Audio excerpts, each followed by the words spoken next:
Ada orang yang pro dengan gaya hidup minimalis, ada juga yang kontra. Ada yang bilang gaya hidup minimalis itu banyak banget manfaatnya. Tapi ada juga yang bilang bahwa gaya hidup minimalis itu nggak realistis. Kita bahas santai aja soal ini, yuk.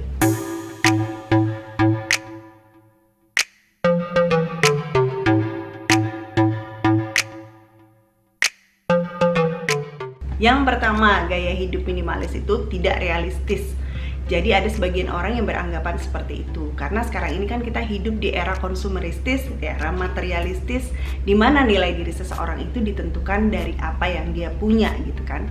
Jadi semakin keren seseorang, semakin mentereng penampilannya itu semakin diakui. Jadi kalau misalnya mau eksis, ya nggak bisa lah gaya hidup minimalis.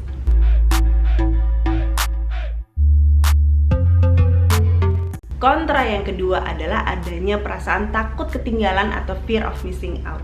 Jadi sebagian orang berpikir bahwa kalau menjalani gaya hidup minimalis berarti mereka akan kehilangan banyak kesempatan dalam hidup. Kalau hidup minimalis berarti nggak bisa punya rumah yang besar dong, berarti nggak bisa punya mobil yang keren dong, berarti nggak bisa mengikuti tren yang sedang kekinian dong gitu. Jadi hidup kan cuma satu kali, kenapa harus dijalani dengan hidup minimalis?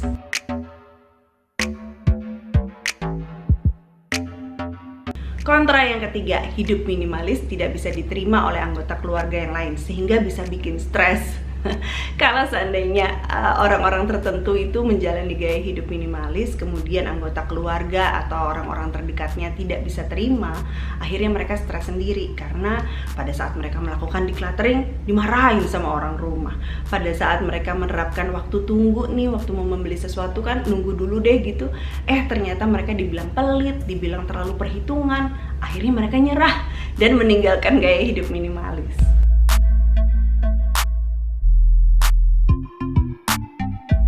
Kontra yang keempat adalah orang-orang yang menjalani gaya hidup minimalis secara ekstrim tapi kemudian menyesal. Waktu pertama kali dengar tentang gaya hidup minimalis semangat banget kan, lalu langsung melakukan decluttering, buang-buangin semua barang-barang. Pokoknya barang yang dimiliki harus seminimal mungkin. Akhirnya nyesel begitu tahu ternyata barang-barang tertentu yang udah terlanjur mereka buang ternyata masih mereka perlukan. Nyesel deh, jadi kontra deh. Jadi nggak asik lah gaya hidup minimalis ini karena tanpa pengertian yang benar udah langsung nyemplung, dan nyemplungnya itu udah terlalu dalam gitu. Jadi harus dengan pengertian yang benar dulu sih sebenarnya.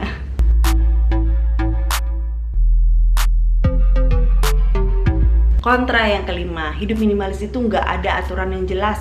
Ada sebagian orang yang menganggap bahwa gimana sih, nggak ngerti deh, ada yang bilang begini, ada yang bilang begitu, gaya hidup minimalis tuh nggak jelas deh aturannya gitu. Apa sih sebenarnya do's and don'ts-nya, yang boleh dan yang tidak boleh tuh apa gitu. Karena mereka jadi bingung, akhirnya udahlah nggak usah deh jalani gaya hidup minimalis. Mereka nggak bisa menerima bahwa sebetulnya gaya hidup minimalis itu fleksibel, tergantung dari kebutuhan kita masing-masing.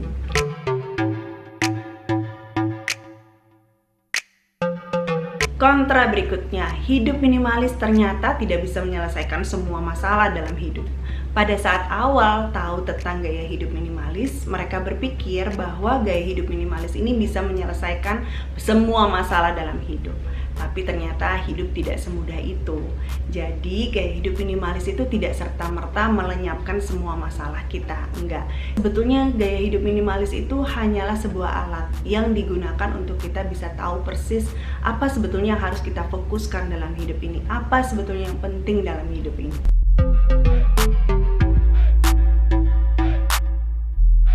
Kontra yang ketujuh, hidup minimalis itu ternyata tidak bisa dinikmati.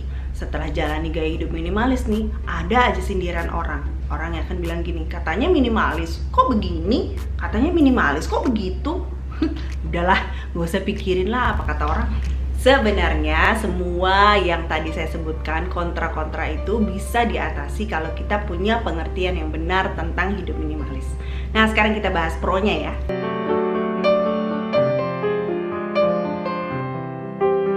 Pro yang pertama, hidup minimalis itu sebetulnya fokus pada inner values atau nilai-nilai pribadi. Di era sekarang ini, era serba materialistis, kita seringkali kehilangan arah, kita kehilangan fokus. Kita nggak tahu sebetulnya apa yang penting dalam hidup kita. Ya, kita kerja siang malam cari uang sebanyak-banyaknya, tapi nggak tahu buat apa. Padahal sebetulnya kita mesti lihat apa sebetulnya yang kita butuhkan dalam hidup kita sebetulnya apa. Hidup minimalis ini mengembalikan fokus kita lagi. Apa sih yang penting? Keluarga kita itu penting misalnya. Ketenangan batin kita penting. Hidup itu harus balance, harus seimbang. Hati harus selalu gembira. Nah itu kita harus bisa fokus pada hal-hal yang membuat kita, inner value kita itu bisa muncul. Kita bisa fokus pada hal-hal yang penting lah dalam hidup ini.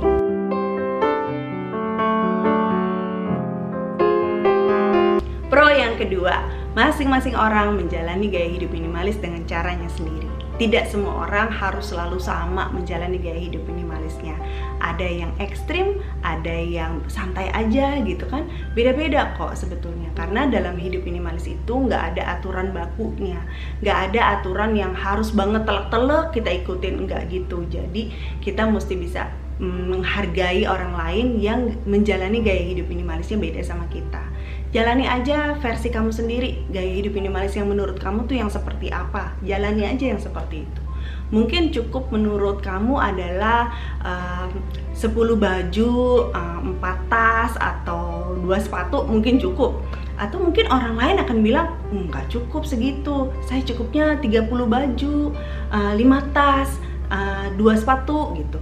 Beda ya kan, bisa beda gitu. Jadi masing-masing orang itu beda-beda sih sebenarnya menjalani gaya hidup minimalisnya, nggak selalu sama. Kita harus saling menghargai satu sama lain. Orang yang menjalani hidup minimalis ekstrim, ya itu nyaman buat dia, biarkan aja. Kalau yang menjalani hidup minimalis secara santai, ya nyaman juga buat dia, ya fine aja.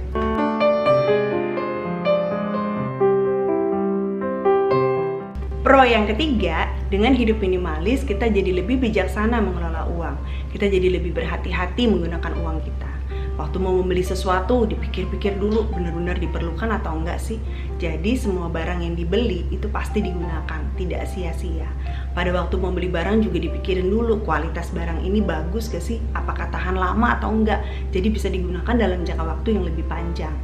Kemudian juga kita juga jadi tahu nih, apakah sebetulnya uang kita itu cukup atau enggak untuk membeli barang ini.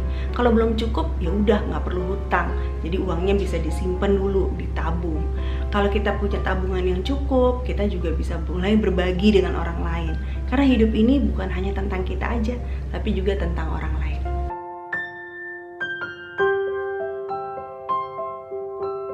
Berikutnya, punya hubungan yang lebih baik. Sebagai makhluk sosial, kita memerlukan kehadiran orang lain. Tapi seringkali karena kesibukan kita dan fokus kita yang tidak jelas, itu menyebabkan hubungan kita dengan orang lain jadi tidak baik. Dengan hidup minimalis, kita bisa menempatkan prioritas kita dengan benar. Kita bisa mempunyai hubungan yang lebih baik dengan orang tua, dengan pasangan, dengan anak, dengan teman, saudara. Hubungan kita jadi enak sama orang-orang di sekitar kita. Kita juga bisa menentukan pergaulan mana sebetulnya yang bisa membawa kita ke arah yang lebih baik. Pergaulan yang mana yang harus kita tinggalkan karena membuat kita jadi jauh dari tujuan hidup kita yang sebenarnya.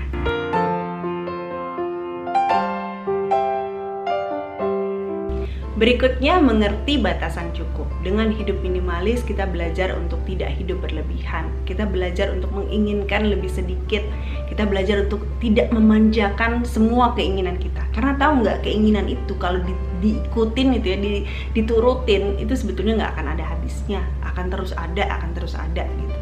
Kalau kita ngerti batasan cukup kita tahu di mana kita mesti stop gitu. Ya, jadi nggak selalu semua keinginan kita itu harus dipenuhi.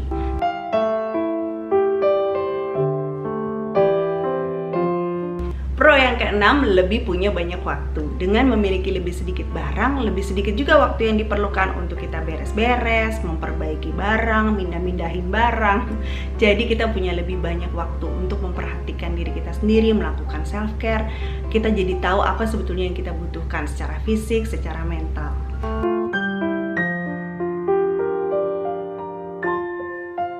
Pro yang ketujuh, bahagia kita tidak ditentukan dari barang yang kita punya. Jadi dengan hidup minimalis itu kita mengerti bahwa bahagianya kita itu tidak ditentukan oleh barang. Punya bagus, nggak punya ya nggak apa-apa. Orang lain punya bukan berarti kita harus punya juga. Jangan gantungkan bahagiamu dari barang yang kamu miliki. Supaya kalau suatu saat nih barang yang kamu miliki itu hilang ya, kamu kehilangan barang itu, bahagia kamu jangan jadi ikutan hilang. Ya, kita mau belajar untuk punya perspektif atau cara pandang yang berbeda. Jadi menurut kamu gimana? Kita udah bahas pro-nya, kita udah bahas kontranya. Kalau menurut saya sebetulnya kontranya itu bisa diatasi sih kalau kita punya pengertian yang benar. Kalau menurut kamu tulis ya di kolom komen di bawah ya. Kamu pro atau kontra dan kenapa? Nah, ini sebetulnya gaya hidup yang fleksibel banget sih. Kita bisa jalani dengan cara kita sendiri sebetulnya. Jadi asik sih sebetulnya menjalani gaya hidup minimalis. Dan minimalism sama self development itu sebetulnya sejalan. Pada waktu kita jalani gaya hidup minimalis, kita sedang memperbaiki kualitas diri kita sebetulnya. Jadi makin hari makin baik sampai kita bisa jadi versi terbaik dari diri kita. Jadi di channel ini tuh saya cerita tentang dua hal ini, tentang minimalism sama self development. Kalau kamu mau subscribe, kamu boleh subscribe. Kalau kamu mau lanjutin nonton tentang gaya hidup minimalis yang lain, di sini nih saya siapin playlistnya dan di sebelah sini juga. Oke, kita ketemu lagi minggu depan ya. Thank you for watching. Bye.